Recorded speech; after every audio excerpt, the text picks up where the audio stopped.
कति दिनको छुट्टी हो केटाहरूको 1 month holiday 1 week go 3 weeks left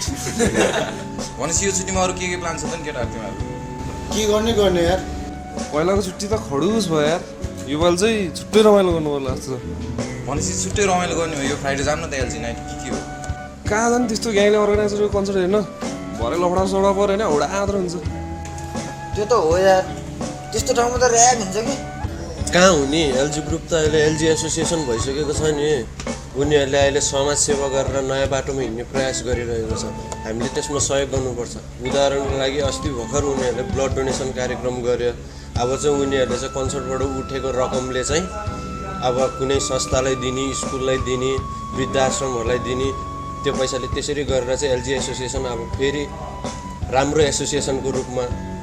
अगाडि बढ्ने प्रयास गरिरहेछ त्यही भएर त आर्टिस्ट पनि त नेपथ्य आउँदैछ नि तिनीहरूको त बवाल हुन्छ हेर्न जानुपर्छ है म त बाबा आमालाई लिएर जाने भन्ने सोचमा छु यार त्यसो हो भने म नि भान्जी लिएर जानु पर्ला प्लस यो कन्सर्टबाट चाहिँ सोसल वर्कका लागि हाम्रो पनि केही कन्ट्रिब्युसन रहन्छ अनि यो प्रोग्राम चाहिँ यहाँ मात्रै नभएर 8 चोटि हङकङमा अनि अस्ट्रेलियामा 1 चोटि अनि अब युकेमा नि हुँदैछ यो चाहिँ नेपालीहरूको लागि चाहिँ एउटा वर्ल्ड वाइड सो जस्तो नै भइसकेको छ यो चाहिँ हामीले मिस गर्नुहुन्न मै मरि जाऊला जीवन छोटो छ मै मरि जाऊला जीवन छोटो